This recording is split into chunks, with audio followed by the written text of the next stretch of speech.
The first thing that I'm going to do in this video is we have made quite a number of adjustments to this formula, and I want to apply those changes to all the existing cells that I have here. So I'm going to click and drag that up. The numeric values aren't going to change, but I'm copying the cell.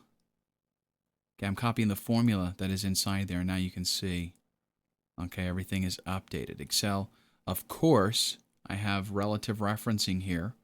So Excel updates all of those references for me automatically. That's why the numeric values aren't changing. But what that allows me to do is at any point here now, I could change 950. Okay, and that new, all the new functionality that I just created, that is carried across to all of these. Even down here, this could be 9 and 4. Okay, so that's all functioning properly. When you're working on, functions like this and you realize you're going to have to do something with different outcomes, different possible outcomes, then remember to do that, because I have seen people, and I think I've done it myself, where you fix the formula in one instance and then you don't fix it in the rest, or you copy an older version that doesn't have the updates in it and basically mess things up. So whenever you make modifications like that, a lot of times, if we're tweaking things, we want to see how it's going to work. We'll have several cells with different stages of our formula. Just make sure that the one that you're working on, when you get it to work right, that you do go back and copy it over the existing numbers. Okay, so the next thing we want to deal with is the fact that some numbers are going to be over 1,000, and we want to get that comma in there. So here's what we'll do with that. We're going to do a nested if function. And this is where things get even trickier.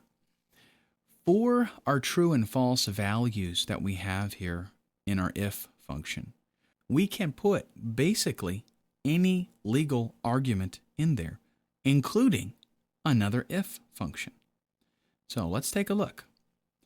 If the value in F7 is less than 10, go ahead and replace and change those, those last two digits to 99. That's great. That's if it's true. Now, if it's not true, that means that the value is over. It's either 10 or greater. And that being the case, the next test that we need to do is the value greater than 999 999 and 99 cents? Is it greater than that? Or the better way to say that would be, is it less than 1,000? We do that with another if statement. Now the thing is, we have to match this up. This is going to be kind of contingent on something that was done a step before this, and that is where the calculation is made here and the formatting is made. So we're going to have to go back to this cell, and we're going to have to add an if statement here. And for this one, what we're going to do is test if, opening parenthesis, if F7 is less than 1,000, and here is our result if true. Just go ahead and do things like you normally did them. Okay, we'll skip ahead and put our comma. Now we're at the value if false. The value if false in this case is going to be very similar, with the exception of the formatting that we're going to do here. We're going to make a little bit different formatting. So in this case, text round, we're going to put everything, type it just like it is. F7 times 150%. And our 2. Now here's where we make things a little bit different. Dollar. And we're going to do 0, 0, 0, 0.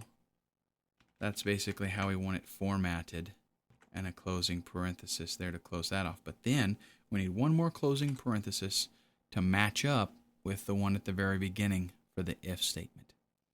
Okay, so again, in review, here's what's happening. If F7 is less than 1,000, then go ahead and do things like you did before with the formatting that we used already. But if it's not, then we're going to change the formatting, and we're going to add in that thousands. Let's go ahead and hit enter. All right, that gives us the ever coveted comma, and let's see what happens if we're 999. Uh-oh. Looks like we've got an issue here. By the time we do the math, yes, this value is less than 1,000. But by the time we do the math and add that extra 50% on top of that, we've got the 4 digits there that need, to be, they need to have that comma in there. So we're going to have to lower this number here for our test. Let's lower it to 750 and see what that gives us. Okay, we've got the comma now, but let's start going down. 990, 800, 600. Okay, that's working just like it's supposed to. 749. Uh-oh, that one's not working. So what we've got to find out is what is the lowest value here that's going to push us into the $4 place range. So let's do 740, 730, 720, getting closer, 710, 700, 680. I'm going to jump pretty good there, and 660. Okay, we're looking like we're real close. 665, 667, 666. Ooh, that's kind of scary considering we're dealing with money, right? 666 and 50 cents and 80. Okay, it's real close here. 666 and 70. 666 and 66 cents. Let's do it that way. Ooh, okay. So there is our magic number, is actually 666 and 67 cents. That's pretty much the number that we're looking for. So we're going to go back and change this. 666 and 67 cents. So if F7 is less than $666.67, then we're going to just do things like normal. If it's not, though, it's going to be greater. And in that case, okay, so now it's working exactly how we need it to. 666 and 67 cents puts us into the 4-digit range. And that automatically carries over and is working with the function here. Now remember, we have made a change here. That's kind of creepy, so I'm not going to leave that to 666. But we have made a change here to our formula, and these other cells don't have that change. So we need to make sure that we copy that up and replace all of those so that they have the same functionality. So at this point, we can do something for $1, and it just affects the 99 cents part. We can do it for $10, and it'll affect the ones position. We can do it for $100, and it still is only affecting the ones position. Then we can do it for $1,000, and it adds the comma in there for us. And that is about as tricky as it gets with functions and nesting functions, as long as you can conquer the concept of being able to substitute these values here, these static values, with other functions. Then you've basically got it conquered. Same thing with the if function.